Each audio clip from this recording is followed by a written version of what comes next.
Sehingga dukungan dan supportnya tidak terdengar sejak tadi awal ronde kedua ini berlangsung. El robo más escandaloso del boxeo, cuando los jueces vendieron un campeonato mundial por $50 millones.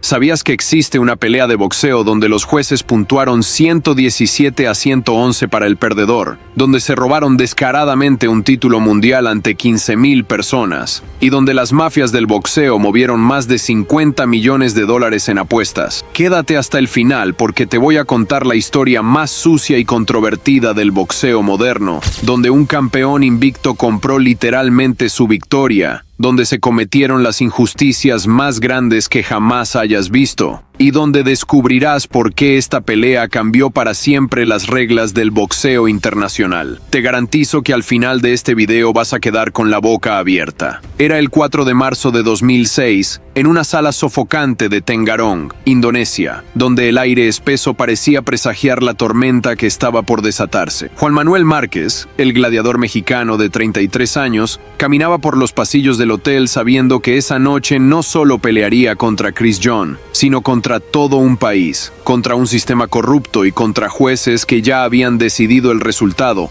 antes de que sonara la primera campanada. Márquez había viajado más de 20,000 kilómetros para llegar a este momento. Su récord de 44 victorias y solo 3 derrotas hablaba por sí solo, pero lo que no sabía era que estaba a punto de protagonizar el mayor escándalo en la historia del boxeo asiático. El mexicano venía de sus épicas batallas contra Manny Pacquiao, peleas que habían demostrado al mundo que era uno de los mejores pound for pound del planeta, pero en Indonesia nada de eso importaría. Del otro lado del ring esperaba Chris John, un fenómeno indonesio de 27 años que llevaba 37 peleas sin conocer la derrota. Apodado El Dragón, John no era solo un boxeador, era un dios viviente en su país. Sus peleas paralizaban Indonesia. Las calles se vaciaban cuando peleaba, y el gobierno había invertido millones en promocionarlo como el orgullo nacional. Pero lo que el mundo no sabía era que detrás de su récord perfecto se escondían decisiones dudosas, rivales comprados y un aparato de corrupción que había convertido el boxeo indonesio en una farsa. La tensión era palpable desde días antes de la pelea. Los medios mexicanos habían llegado con sospechas, sabiendo que enfrentar a un campeón local en su territorio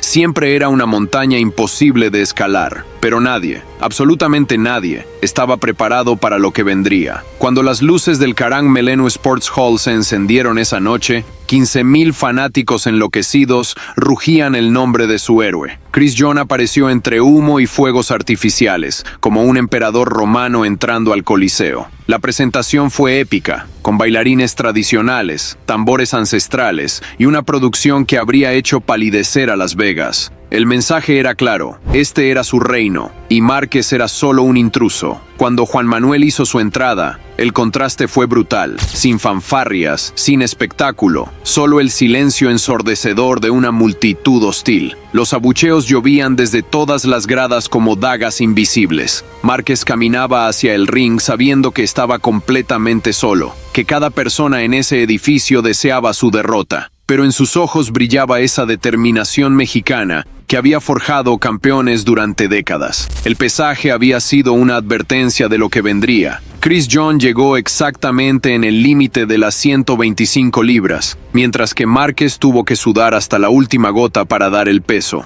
Los insultos en indonesio volaban hacia el mexicano, quien mantenía su poker face mientras internamente se preparaba para la guerra de su vida. La conferencia de prensa previa había sido un circo mediático. John, rodeado de periodistas locales que lo trataban como royalty, proclamaba con arrogancia que Márquez era solo otro nombre más en su lista de víctimas. He estudiado todas sus peleas contra Pacquiao, declaró con una sonrisa socarrona, y sé exactamente cómo vencerlo. Mi técnica superior lo va a desmantelar round por round. Sus palabras resonaron como una declaración de guerra. Márquez, por su parte, había mantenido un perfil bajo durante la semana de pelea. Entrenaba en silencio, estudiaba videos de John hasta altas horas de la madrugada y planificaba su estrategia con la precisión de un arquitecto. Vine aquí a recuperar mi título, había dicho con esa frialdad que caracteriza a los verdaderos campeones. Y no me importa si tengo que pelear contra él y contra todo Indonesia.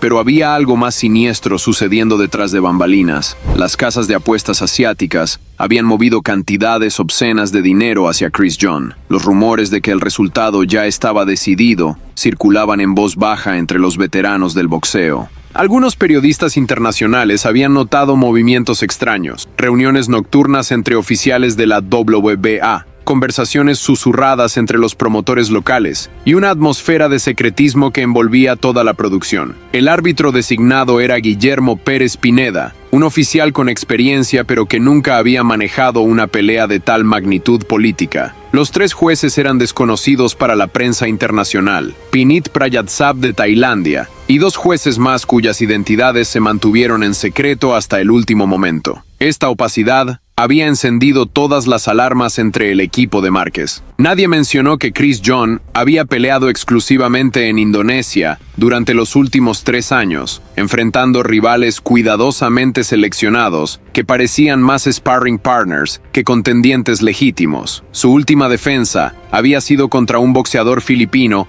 prácticamente desconocido que había perdido 6 de sus últimas 10 peleas, pero los medios indonesios lo presentaban como si hubiera vencido a Muhammad Ali en su mejor momento. La noche de la pelea, cuando ambos boxeadores se dirigían a sus vestidores para la preparación final, la electricidad en el ambiente era casi tangible. Los cánticos de John, John, John retumbaban en todo el edificio como un mantra hipnótico. Márquez se vendaba las manos en silencio, cada movimiento calculado, cada respiración controlada. Sabía que estaba a punto de entrar en territorio enemigo más hostil que cualquier ring que hubiera pisado en su carrera. En el vestidor contrario, Chris John recibía un masaje de relajación, mientras sus entrenadores le recordaban el plan de pelea. Solo tienes que sobrevivir, le decían. Los jueces se encargarán del resto. Estas palabras, que años después saldrían a la luz en investigaciones periodísticas, revelaban la verdadera naturaleza de lo que estaba por suceder. Cuando sonó la campana para el primer round, lo que siguió fue una clase magistral de boxeo por parte de Juan Manuel Márquez. El mexicano salió como una tormenta perfecta, combinando su experiencia mundial con una precisión quirúrgica que dejó a John completamente desconcertado. Los primeros 3 minutos fueron un monólogo de Márquez. Jab, cross, gancho al hígado, uppercut. John apenas podía respirar. Pero cuando el round terminó y ambos peleadores regresaron a sus esquinas, algo extraño sucedió. Los comentaristas indonesios, transmitiendo para millones de televidentes locales, comenzaron a narrar un round completamente diferente. Según ellos, Chris John había dominado,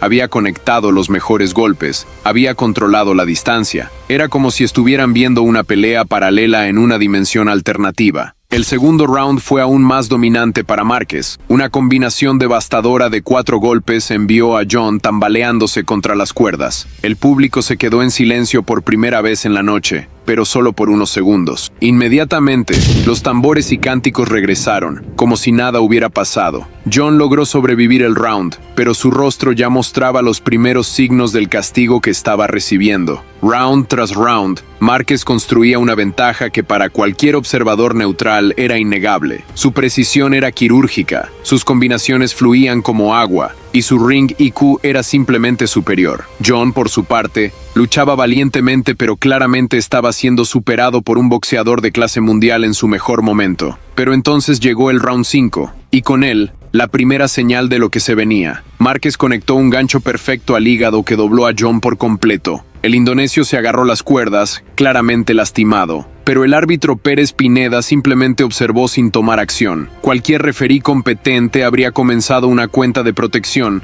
pero Pineda actuó como si nada hubiera pasado. El round 6 fue donde comenzó a manifestarse la verdadera naturaleza de esta farsa. Márquez dominó completamente, conectando power shots mientras John se limitaba a cubrir y sobrevivir. Pero cuando ambos regresaron a sus esquinas, la reacción del público fue desconcertante. Celebraban como si su héroe hubiera ganado por knockdown. Los rounds 7º y 8º siguieron el mismo patrón. Márquez boxeaba con la confianza de un maestro en su arte, mientras John se las arreglaba para mantenerse en pie más por voluntad que por habilidad. La diferencia de clase era abismal, pero algo más grande se estaba cocinando. Llegó el 9º round, y con él, el momento que cambiaría todo. Márquez conectó una combinación explosiva que envió a John contra las cuerdas en una situación claramente vulnerable. El mexicano se lanzó por el knockout, pero en ese momento preciso, el árbitro se interpuso alegando un clinch inexistente. Cuando se reanudó la acción, John había recuperado sus sentidos y el momento se había perdido.